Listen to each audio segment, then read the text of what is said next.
That's terrific. Well, we have a very healthy number of participants in today's seminar, so welcome everybody. My name's Catherine Severi. I'm the Chief Executive of the Institute of Alcohol Studies, and I'm really delighted to be chairing this session today in partnership with our colleagues at SHAP, at Scottish Health Action on Alcohol Problems, and Alcohol Action Ireland. Together, we three organisations have sponsored this report, and the researchers at the Institute of Social Marketing based at Stirling University to reflect on an issue that is close to all of our hearts and is very high up government's policy agendas, particularly in the governments of Scotland and Ireland, and that is on alcohol marketing and sports sponsorship. Many of you will be aware that we three organisations sponsored the brilliant research team at ISM to conduct a report looking at alcohol sports sponsorship in the Euro 2016 football matches tournament, or the tournament itself, which we published in 2017. So it's terrific to be able to reflect on any progress made in the sporting world since that report. And we're very delighted that the researchers were able to find the time to watch a lot of Six Nations rugby matches during the 2020 tournament, which was a little unusual because there was the obvious hiatus in activity due to COVID. But that pause actually led to some quite interesting analysis when the tournament was able to restart. So I'll let Richard and Nathan explore and explain the themes that they were able to identify in a post-COVID sports sponsorship world. So I will now introduce our main speaker, which is Richard Purves. Richard is a research fellow at the Institute of Social Marketing and Health at the University of Stirling. And his previous work has included projects examining alcohol marketing and policy and the impact of commercial marketing on addictive behaviours. Now, I'd like to also introduce the co-author of the report, Nathan Critchlow, who is a fellow at the Institute of Social Marketing. He specialises in quantitative methods to analyse marketing activity and the association with health-related knowledge, attitudes and behaviours in consumers. So I'll hand over to Richard now to deliver the key findings of the really interesting report that was launched today. Thank you.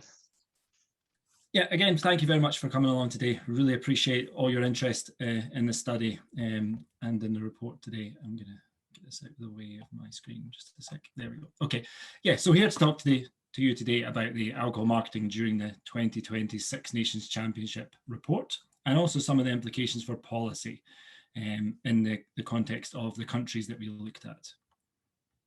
So the structure of today, I'm going to give a bit of a background on the importance and the influence of sports sponsorship, why it's important, why companies do it. I'm going to also give a bit of background on the regulatory context in France, Ireland and the UK, and these were the three countries in which we looked at matches, where matches were played. I'll give a bit of a description of the methods, a quick run through of that, and mainly focusing on the results section today. We're going to give you some more examples of some of the results that we found in this study. And then finally finish up with some of the implications and conclusions, implications for policy and the conclusions from the report.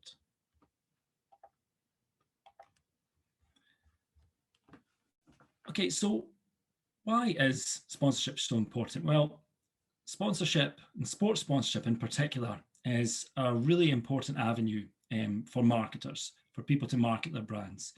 Sponsorship capitalizes on existing emotional connections and brand salience that people have with a team, with an event, with even a television show.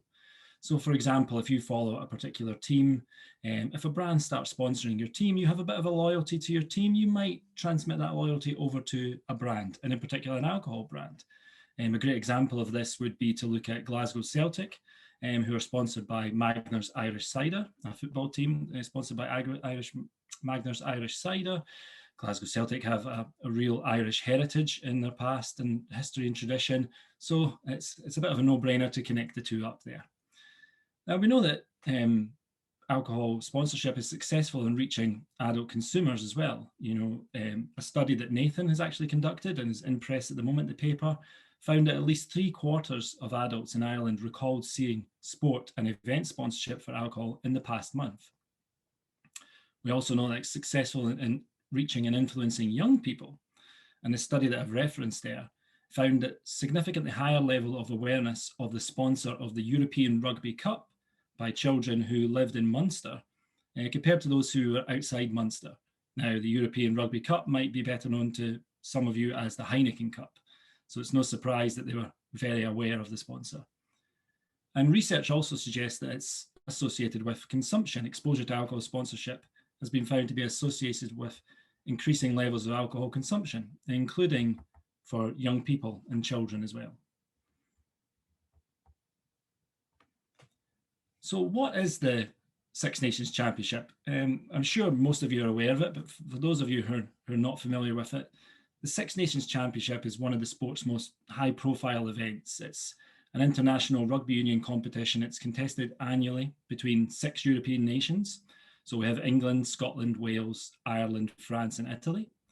And it's been running since 1883, would you believe it, where it was known as the Home Nations. It became 5 nations when France joined in 1910, and then the 6 nations when Italy joined the tournament in 2000. And Guinness, who are the main sponsors, spoiler for the poll answer there, the main sponsors of the tournament, signed a deal in 2019. And the Guinness sponsorship deal was reportedly worth £6 million for the 2019 tournament, increasing to around double that figure in the final year of their deal in 2024. And a previous study has shown that the 2019 Guinness Six Nations Championship delivered an estimated 758 million Guinness branded impressions to children under 16 in the UK. So we know that this tournament has the potential to reach a large number of consumers and indeed a large number of young people who may be watching the tournament as well. So just a really brief summary of the 3 countries that we're interested in today.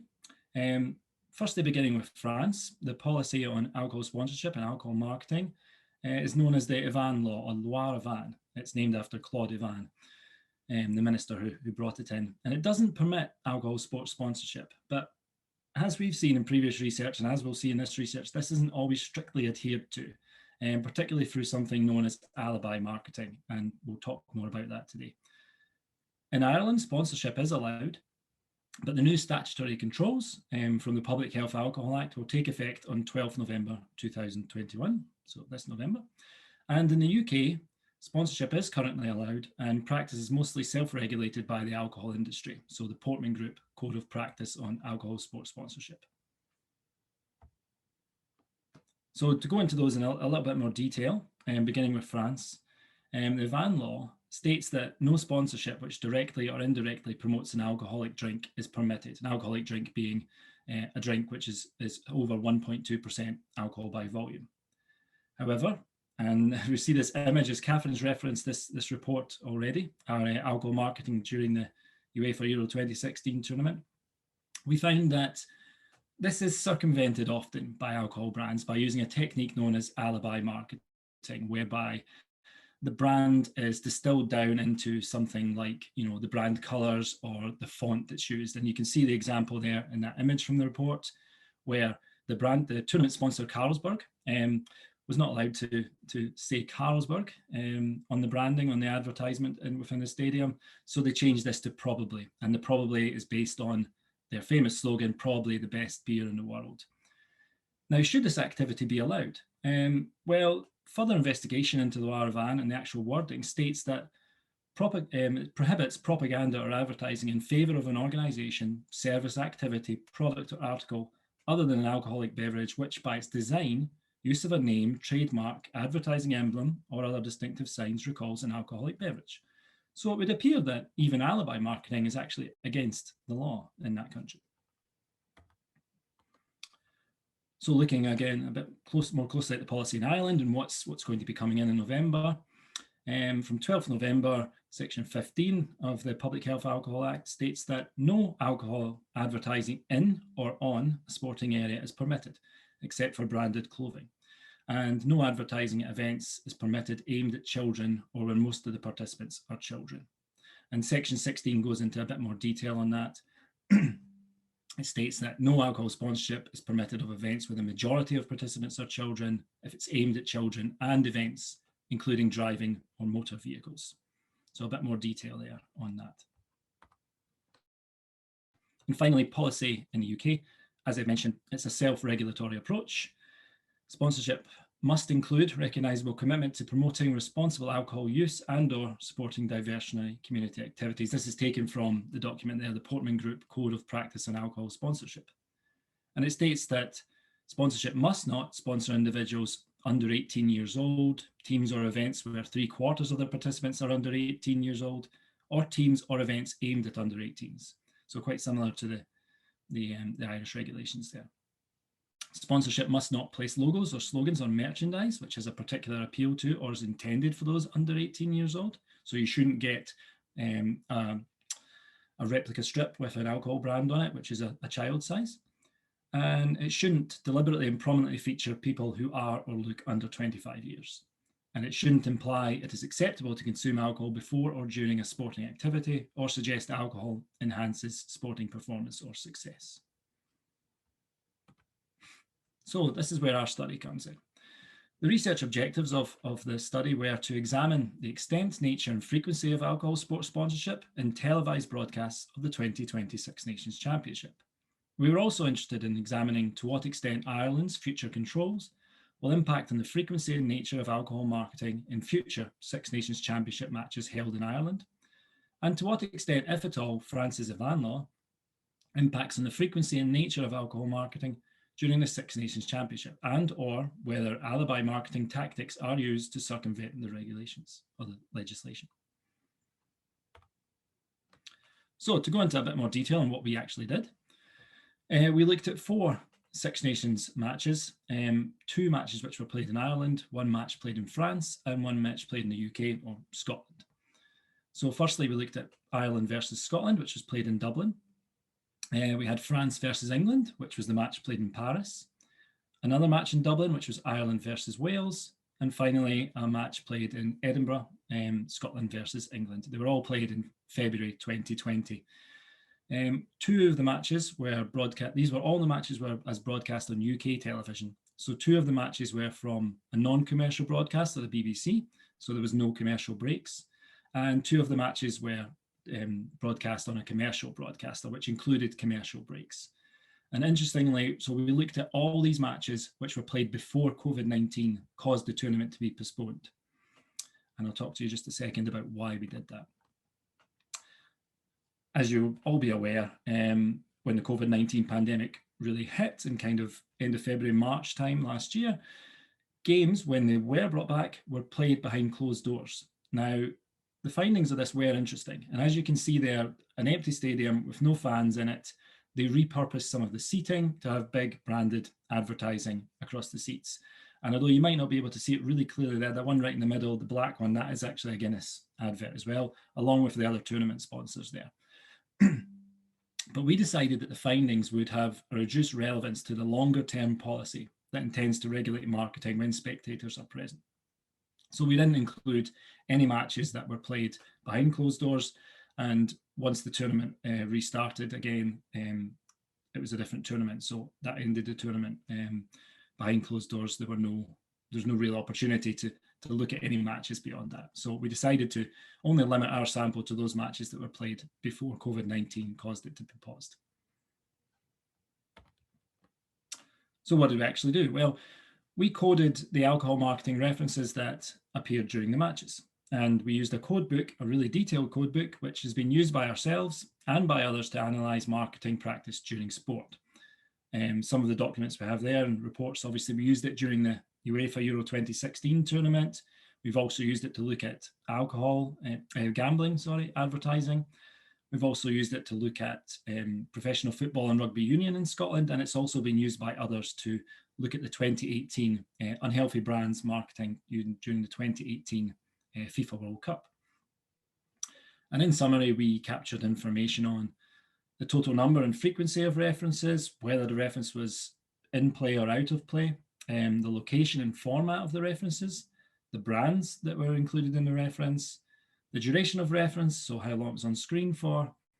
We captured whether identical references were visible at the same time. So for example, advertising hoardings that had several examples, we would record that. The content of the reference, so for example, did it contain a logo, was it alibi marketing, and whether it contained responsibility messages or age warnings. And more details on the code book, the full description, are available both in the report and in previous publications, the examples I have there. So, how many references did we find, and how often and how long were they on screen for? Well, I've got a breakdown here of per match. So if we look at the Ireland versus Scotland match, there was 690 references visible during this broadcast, an average of 3.8 per minute, and the average time they were on screen for was about 3 seconds. Quite similar with Ireland versus Wales, although a bit slightly higher, 754 references, an average of 4 references per minute, and again, 3 seconds was the average length. Scotland versus England was the highest number of references we found, so this was 961 references during the broadcast, an average of 5.1 references per minute. And again, they were on screen a bit longer, average of 4 seconds per reference. And finally, France versus England, as you would expect, the fewest number of references, 193 references, average of 1.2 per minute, and quite similar length of time on screen, 3 seconds. So what were the types of references we found? Well, across the sample, the main type of reference we found for the Ireland versus Scotland, Ireland versus Wales, and Scotland versus England were branded logo references. Not surprisingly, brand logo made up for a much smaller percent in the France versus England match, 10.3%. It was nearly 100% in the Ireland games and 94% in Scotland versus England. Alibi marketing references were very few for the Ireland versus Scotland versus Wales and the Scotland versus England match, but obviously a very high percentage for the France versus England match. And generic references, by generic references, we mean references which did not feature a particular brand. So for example, if you saw someone with maybe a pint of beer and you couldn't tell the brand, we would record this as a generic reference. 1.3%, 0.5%, 5% for Scotland versus England, which interestingly had a lot more shots of people in the crowd drinking, and 1.6% in France versus England. And the branded references that appeared in France were mostly from highlights from matches played in other countries, shown before the match, where these restrictions, the van restrictions, do not apply.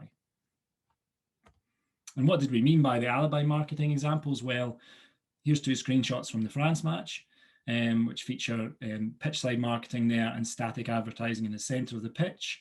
You can see that the Guinness, which would normally be there, has been replaced by greatness.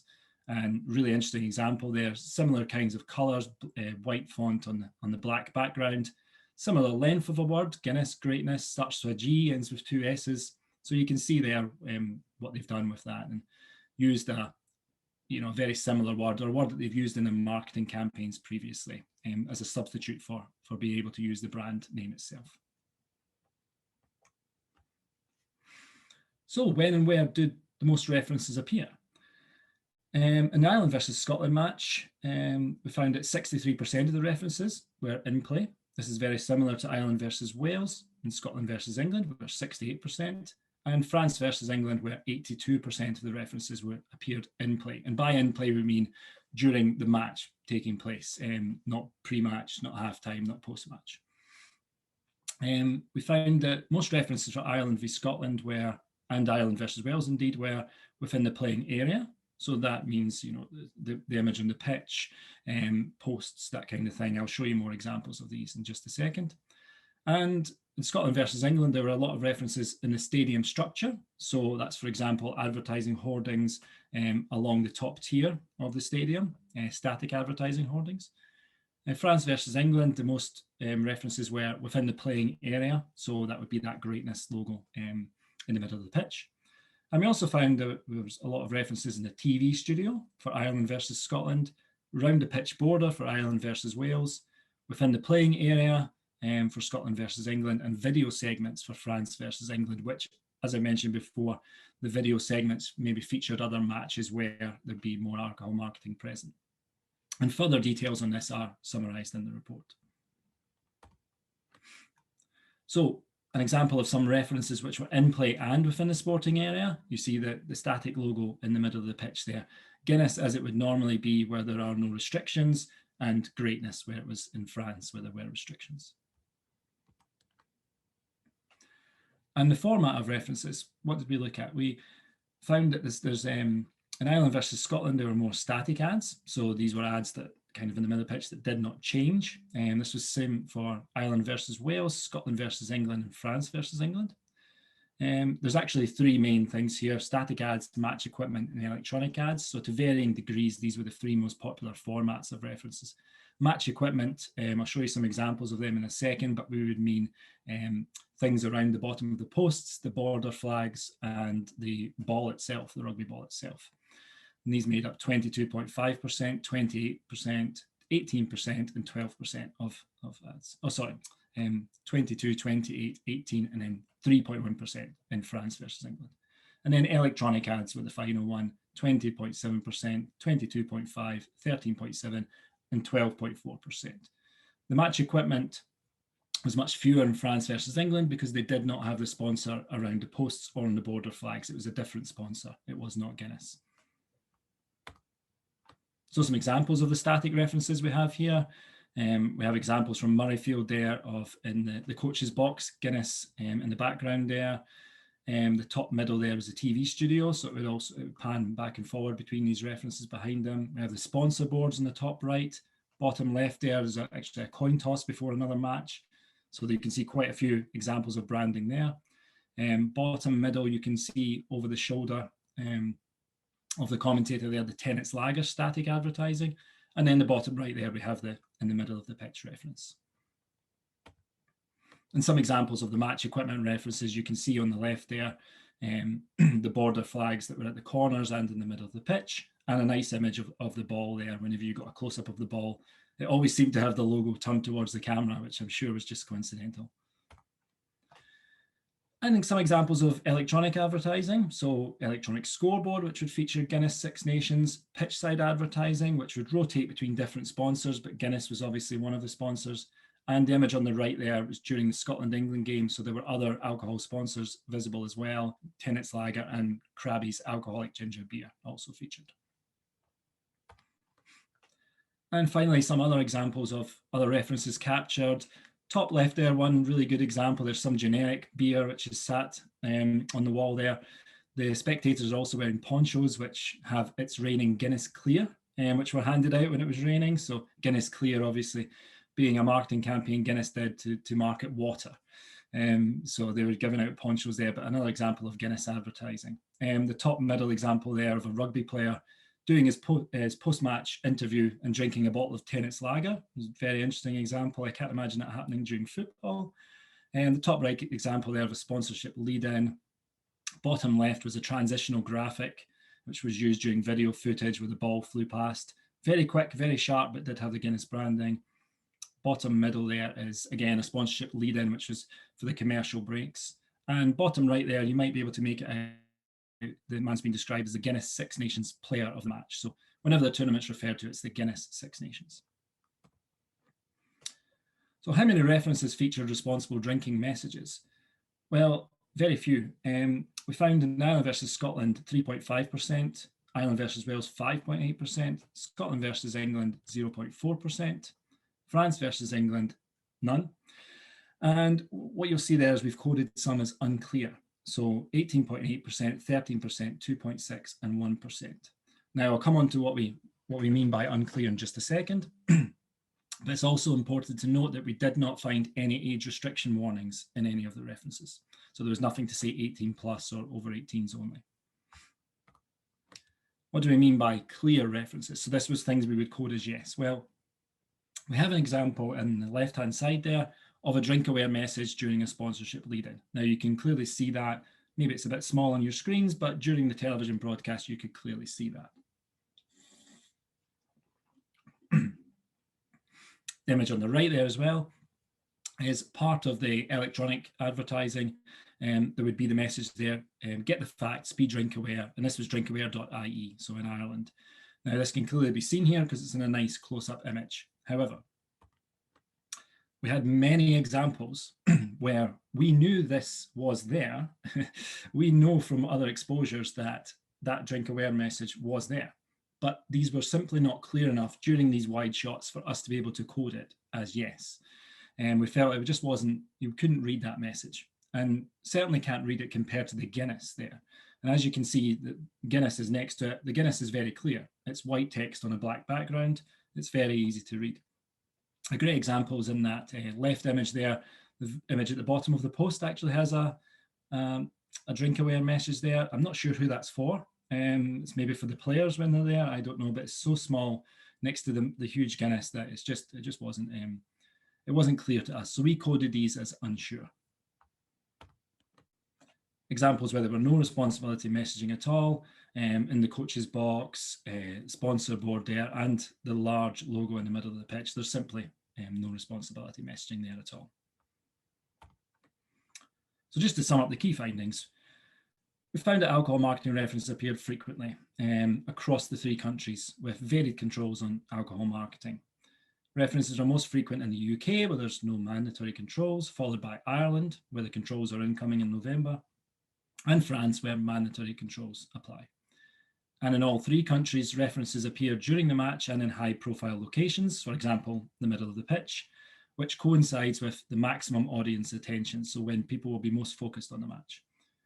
And in Ireland and Scotland, almost all the references contained explicit branding, whereas most references in France used alibi marketing, so Guinness became greatness. And in all 3 countries, no references contained age restriction warnings, and only a minority contained clearly visible responsible drinking messages. So what implications does this have for the policy? Well, it's a mixed bag in Ireland. Approximately half of the marketing references were within the sporting area. So the large static logo on the pitch, the goalposts, the boundary flags, and the match ball, these are all covered by the controls, or should be covered by the controls. However, on the other hand, we do have the other half of references, which are around the pitch border, across the upper tiers of the stadium, the static advertising we saw there, sponsor boards, other parts of the broadcast. So for example, during the commercial breaks, the footage in the studio, the integrated graphics, none of this would be covered by the controls, which are due to come in November.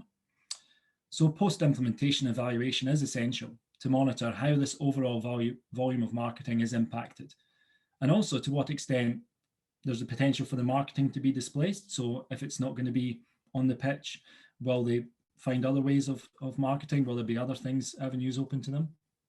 And it's also important, I think, for future consumer research to examine the extent to which, if at all, these new restrictions impact on their existing estimates of awareness of alcohol sports sponsorship in Ireland. So the implications for France, as we found in previous research looking at the Euro 2016 tournament, alcohol companies use alibi marketing to preserve their visibility. We saw Guinness replaced by greatness. And the Avan law seemingly prohibits the use of alibi marketing. However, there are concessions within the law for multinational events broadcast at other countries, but the law does consider that the restrictions do apply to these events that meet the following criteria, as in they involve at least one French team, if they're considered to be directly targeted at French audiences, and hosted and broadcast in France. So by that definition, yes, it should still apply. But questions remain over whether alcohol companies regard this activity as illegal. Questions about the enforcement and monitoring of the law remain, and whether there's some agreement in place that this is acceptable. All these questions still remain. And what does this mean for the UK and Scotland? Well, as I've said before, it mirrors previous research, which showed a real high volume of alcohol marketing referenced during televised sport, including rugby union. And most references that we found didn't have a clearly visible responsible drinking message, which would appear to be against the self-regulatory code of the Portman Group. And the Scottish Government consultation, which is likely pushed back into next year, is potentially going to include alcohol marketing. And these experiences from Ireland and France will provide some real important insight into the potential for change there. So just to quickly round up, I'd like to thank the funders, Alcohol Action Ireland, Scottish Health Action and Alcohol Problems, and Institute for Alcohol Studies for funding this research and for putting on this webinar today. We'd also like, Nathan and I would also like to thank Bob. Bob is Box of Broadcasts, which is an on-demand TV and radio service which educational institutes such as universities can use. And this was essential for us to record the broadcast and to analyse the broadcast as well. And I'd just like to end by thanking you for coming along and thanking you for listening to my presentation. And hopefully we can have a good discussion about the results. Thank you very much, Richard. That was a really excellent presentation, very enlightening, very thought-provoking in terms of just how much exposure we're seeing and potentially how much exposure children in the audience are seeing during family viewing time, because most of these matches are broadcast during the daytime, aren't they? So wouldn't potentially be captured by any kind of watershed in the evenings. Before I share the results of our poll to see how knowledgeable our audience is about alcohol marketing during these tournaments, I think it would be great if we could address some of the questions that have been raised in the chat whilst you've been speaking, Richard. So the first two questions I'd like us to discuss are about zero alcohol products and the potential for alibi marketing using those products. So these two questions were asked by Michael Keenahan and Emily Nichols. Michael, if you'd like to come on camera and ask your question rather than me read it out, please do feel free to.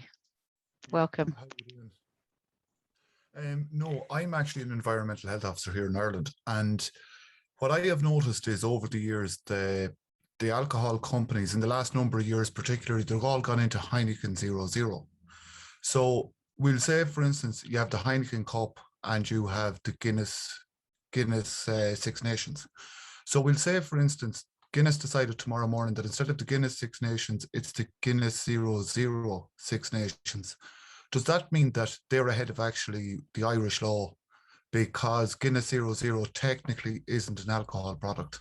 And the same for the Heineken Cup. If it's the Heineken Cup Zero, if it's the Heineken 0.0 cup, it's technically not an alcohol product, but they are getting out Heineken and Guinness without breaching any legislation.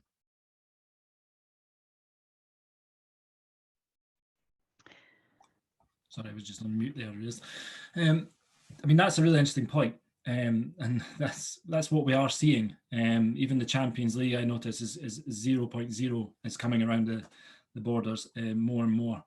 I'm going to let Nathan come in. I see he's came off mute because I'd like to give him an opportunity, obviously, to talk as well today. Nathan, do you want to take this? Yeah, I mean, the most factual answer to the question is that no, it shouldn't be allowed, because the definition in the Irish law refers to any form of commercial communication with the direct or indirect effect of promoting an alcohol product, and that includes the name of the manufacturer, etc. So I would say that a 0.0 would be considered to be an indirect promotion of the alcoholic equivalent. And a good example of where they've kind of addressed this head on is in Norway. So Norway also has quite a restrictive alcohol marketing policy, and you're not allowed to use the alcohol brand name for any other kind of substitute product that isn't alcoholic. But that's a very factual answer. But the proof of the pudding is in the eating, so that when we see the laws come in, it will be up to those responsible for enforcing it to, and that's exactly what we've seen in France. It shouldn't be allowed, but there's a kind of difference between what the law says and to what extent it's meaningfully enforced. But in theory, no, it shouldn't happen. But Nathan, in Ireland, right, so Heineken 0.0 is not considered an alcoholic product, because under the legislation, it has to be outside of the off-license area in any shop. So therefore, if you were to take it to legislation, they are considering that the Heineken 0.0 is not an alcohol brand, or is not an alcoholic product. So therefore, Heineken make it. It's exactly like Guinness Clear. That was it was a brilliant ad for the Guinness company, because they were encouraging people to drink water, and Guinness Clear was actually a pint of water in a glass with Guinness branding. But there's nothing stopping Guinness producing bottled water with Guinness Clear on it and sending it out around the country. The issue I have is they're obviously ahead of the curve, because they're actually putting out all the majority of ads on television at the moment are all Guinness 0.0, Heineken 0.0, Carlsberg 0.0, Bulmer 0.0. There's a reason behind why they've all suddenly come on board with a 0.0 product, and it's not for the good of our health or anyone else's. No, definitely not. I totally agree with you. I think the key legal argument there is whether that 0.0 is considered to have an indirect effect of promoting the alcohol product, which is the wording or the definition that they've got in the Public Health Alcohol Act. But yeah, and that would then be almost a legal debate about whether that is an indirect form of promotion for the alcohol product, or whether it is wholly seen to just be promoting a non-alcoholic product. And we've been speaking to some of the NGOs and the people who enforce it in France, and that's exactly what they want to try and improve in relation to the alibi marketing, but that is indirectly still promotion of an alcohol product, even though it's not necessarily using the brand name. But Richard might know a little bit more, but to date, we're not aware of the fact whether that's ever been resolved. No, it's simply not. No, I mean, Carlsberg's response to the Euro 2016 tournament was that they did not link their marketing, their advertising to beer, to an alcoholic product. And that's even when they were using their name. So they're still coming up with this argument, and that's very difficult for NGOs to challenge in court. And it's very expensive for these NGOs. So that's why it's really essential that if it's written into the regulations, as Nathan's mentioning, that be enforced and still be set out quickly. But you're right, Michael, it's just, there's a reason they're doing this. And the reason is because they think it's going to be a way of circumventing this. And that's why it's really important to keep an eye on this and see what happens. Because they've noticed it more and more, even with football tournaments played in other countries where alcohol marketing isn't meant to be permitted. They're still using 0.0. So yeah, it's really important we keep an eye on it. Thank you both. And just before we move on to another topic, Emily Nichols, I know that you were also asking about zero alcohol products as alibi. Do you feel that you've had the answers to your question about this? If there's anything more you'd like to know. Okay. Yeah, really, really interesting. I mean, I was just going to say quickly, I think we know there's not been much research on this, but we do know that from previous research that when young people, for example, see a non-alcohol product being advertised, they associate it with the alcohol product. And I'm doing a bit of work on this at the moment, funded by the IS actually. And the same with my participants. They were talking about Heineken Zero promoting the Formula One, and some of them were getting quite frustrated, saying you see it and you know it's the zero, but you know that it's advertising Heineken. So yeah, it's really interesting. And I just wondered, had any of that advertising come up in your study, or was it only those alcoholic brands that you looked at, the alcoholic versions that you looked at? Not in this study, no. The only ones were the version of the alibi branding, and then the rest was branding, because we only looked at the 3 countries. No, but that's really interesting if you're already getting evidence that they are linking. You know, they know that they're not daft. It's obvious, isn't it? they're, you know, people are kind of can see right through it, if you like. But that's really interesting. And again, it's young people, you know, evidence has shown that young people equate these tournaments and these events to the alcohol sponsorship. So that's really interesting. Thank you. And Øystein Bakker from GEPA, I know, wanted to come in with an intervention just to describe the Norwegian experience. Øystein, are you still there? Would you like to briefly summarize that before we move on? Well, yes, thank you.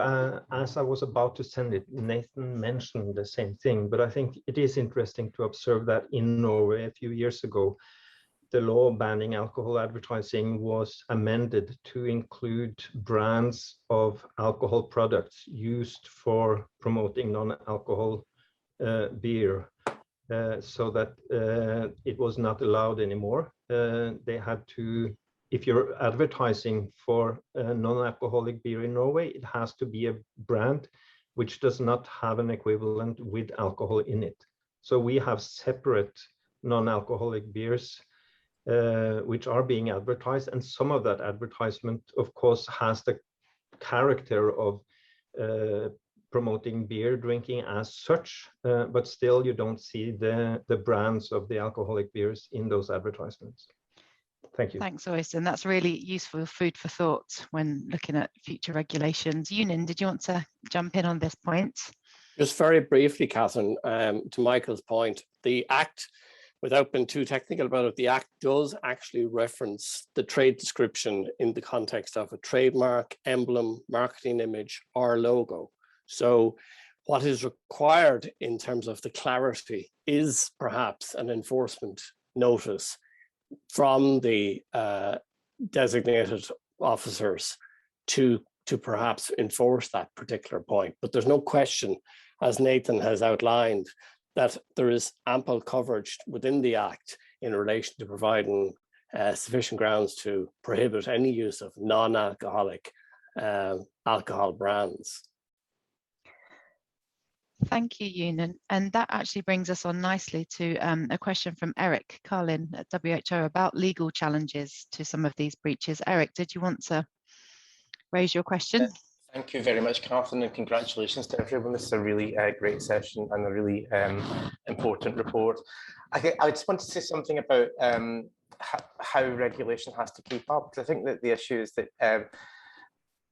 the companies are becoming more and more sophisticated in relation to what they're doing, and what we need to be looking at is alcohol-centric environments, and how do we change our environments so that we don't have alcohol references everywhere, including on TV, but including also in social media contexts. If we could have just keep on, we could end up legislating in relation to specifics which actually are a bit out of date, because they're one step, two steps, three steps ahead of us. I wanted to ask something about France, Richard, because I know from your 2016 study, I remember that the French experience with the football championships wasn't that different to the other countries in that study, but that's different with this. So it sounds like the enforcement of the Y ban is more effective now than it was at that point, possibly. And I also wanted to ask about, there's in France, if an NGO takes out a complaint against an advertiser and the complaint is upheld, the NGO can receive the fine in relation to that breach of the code. I don't know if you're aware of if that's happened at all in relation to these breaches of the Y ban. And also, I'd be interested to know if you think that's something we should be doing in other countries. Thanks, Eric. The first question is really about, is it more effective? What we saw in the Euros was obviously a whole tournament which was broadcast in multiple countries. So we had one form of advertising there. The thing about the Y ban is obviously it has no effect on matches that are played in other countries which are then broadcast in France. So the French would still be seeing highlights of, say, the Scotland-England match and seeing all those references anyway. So we had one specific example there of the Guinness being changed to greatness. Indeed, with the Heineken Cup, it got changed to the H Cup. So I'm not sure if it's more effective, but it reduces it when you look at one match in isolation like that, if you understand my meaning. But again, this all comes down to although this, as I say, there was other sponsorship in place in other places. So for example, although there was a greatness in the middle of the pitch, there was no greatness at the bottom of the posts as there was Guinness. That was I think it was a bank financial sponsor, and the same with the posts. So maybe on that sense, you could say there were certainly fewer opportunities for alibi marketing to be used. In regards to the NGO, the fine, I know that ANPA, so ANPAA, are the main NGO which have challenged this through the courts. They did bring a challenge against Carlsberg during the 2016 Euros. I don't know how that worked out. I find it very difficult to find out how that worked out. I don't think they were successful, but if they were successful in getting the money there, then yes, that might be a useful thing for us to do, for us to look at in that sense. But because they are not particularly, government or really an independent body there, I think it would be better to have more statutory restrictions in place that have that in the regulations itself. Because again, that's one of the difficulties with France. There was never something put in place to do this, to enforce this, to monitor this when it was established. So that's the difficulty. I think they've been playing catch up there. And I think that's more important, to have that built in right at the start. Who's going to enforce it? How's it going to be monitored in that sense, and what's going to happen? So yeah, it would be useful to do that, I think, right at the start. Thanks, Richard. I'm going to move on now to two questions that are asking about the responsible drinking messages, particularly regarding the impact of DrinkAware's messages and what impact that could have on people, on consumer education. So we've got a question first from Chris Patterson and then from Christian Wakeford. So Chris, are you still with us? Yeah, so I was just thinking, it feels like the drink aware messages have been there for so long, have been presented with the same typeface for so long, that hasn't everyone just subconsciously trained themselves to not see them anymore? Is there any evidence about the effect they actually have on how people perceive ads or what actions they take? And therefore, how much does it matter that they're not appearing on these ads that are being picked up in this research? Thanks. Thanks, Chris. And then Christian, did you want to ask your question, which is related, and then we can get Richard and Nathan to address? Yeah, thank you, Catherine. It's more from a legislative and regulatory background. Obviously, if the end goal is a ban, but working as an interim or baby steps towards that, to what extent do you think actually finding a parity between alcohol advertising and the drink aware responsible drinking and even that alcohol harm advertising is that kind of, I guess, interim medium where we can be happy that we're progressing whilst we're still pushing for that inevitable ban that we're all hopeful for? Thank you. I don't know, Nathan, if you want to start with this. I don't know if you've got tobacco control insights as well. Yeah, well, I'll start with the second question. I think would be the interesting one, because the idea that mandating the kind of presence of health messaging and warning in advertising that is permitted is a really interesting point. And I think in the context of this research, one thing that is really interesting is that that's also something that the French law says should happen, that any form of alcohol advertising should also have a mandatory health warning that I think it's phrased, rough translation is alcohol abuse is damaging to your health, please drink in moderation. And this is kind of another layer to the kind of flagrant disregard that we see for them in France, but even when they're doing the alibi marketing, they're not even including the health message that they're supposed to be including for all kinds of alcohol advertising there. So it kind of comes back to the whole as well. If we're going to do this, you still kind of need the mandatory enforcement. You need to make sure that they are going to comply with it. You need to make sure that those messages are well designed and going to be prominent and visible. I think in the context of Ireland, that's another part of the Public Health Alcohol Act yet to be commenced, though, is that alcohol advertising will have to have standardised warnings about the health effects of alcohol, drinking when pregnancy, links to cancer, and also a mandatory website link to independent public health information about alcohol. And I think there's just several principles that we definitely need to do better. This maybe starts answering Chris's comment a little bit as well, that I think we're not necessarily looking for identikit warnings that we've seen in tobacco control, but there's a lot of principles from the tobacco control policy and tobacco control literature that we can learn from, which is these things need to be clear enough that they can be seen in the first place. The information that they provide needs to then be objective, not the kind of strategically ambiguous messages. Quite often we see drink responsibly, enjoy responsibly, socialize responsibly. They're all kind of implicit references to drink, and they don't actually kind of refer to any of the health impacts or any kind of health guidelines, drinking guidelines, etc. as well. And the other thing we learned from the tobacco literature is that there needs to be parity between the promotional side of an advert and a message and the health message. And one of the things that we certainly saw from our study was that seesaw is very imbalanced in favor of the promotional goals at the moment and has kind of very little efficacy in terms of a health promotion message. So that is certainly something that I'm never going to be able to say this word, legislatively, they've already tried to do both in Ireland and France. And again, I think we need to see more meaningful enforcement about those parts of the law.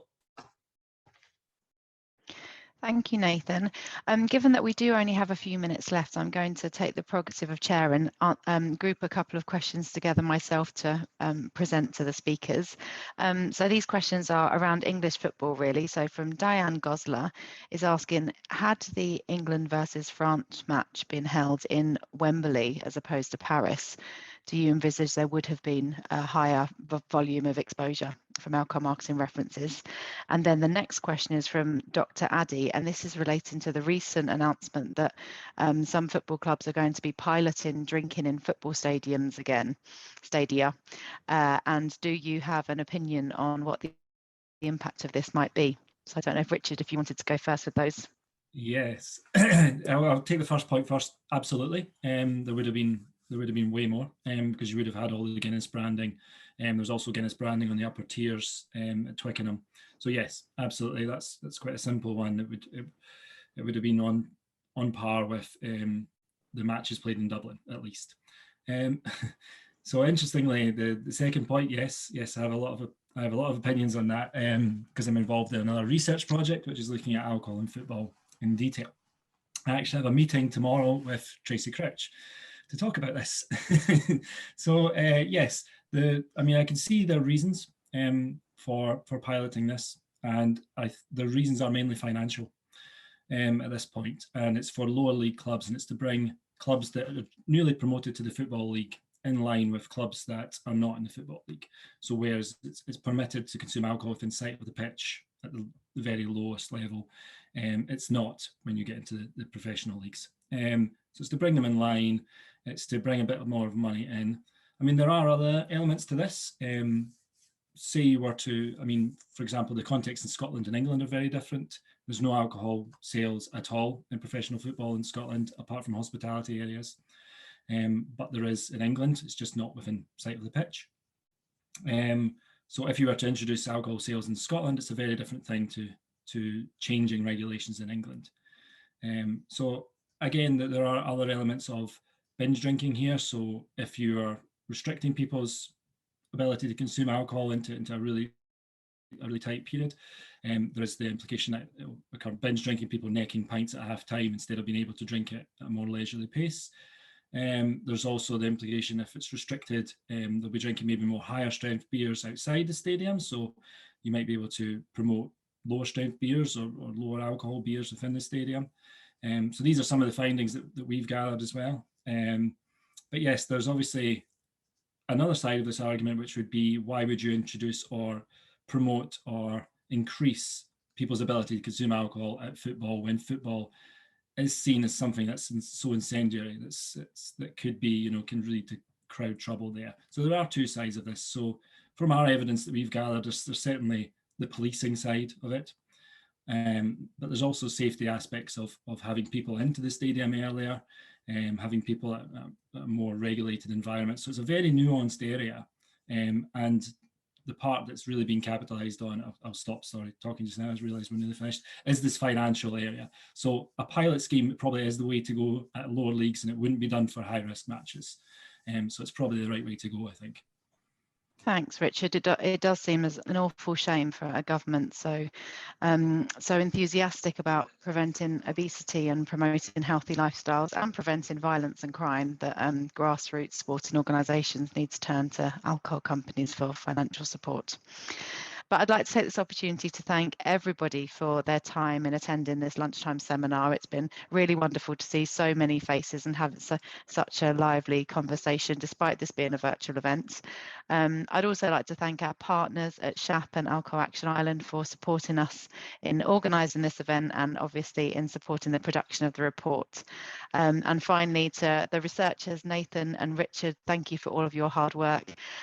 Some people might think it's a really attractive job to sit and watch sports matches all day, but I know that it can be a bit of a labour of love, slightly repetitive. So no, but we're really delighted to have your expertise and presenting such important analysis. Thank you. My colleague Jem has shared a link to the report in the chat, but if anybody hasn't managed to spot it, then it is available on the Institute of Alcohol Studies website and also the SHAP and Alcohol Action Ireland website, so please do visit. And if anybody has any follow-up questions following this event, please don't hesitate to get in touch with us as hosts, and I'm wishing everybody a wonderful afternoon. Thank you very much.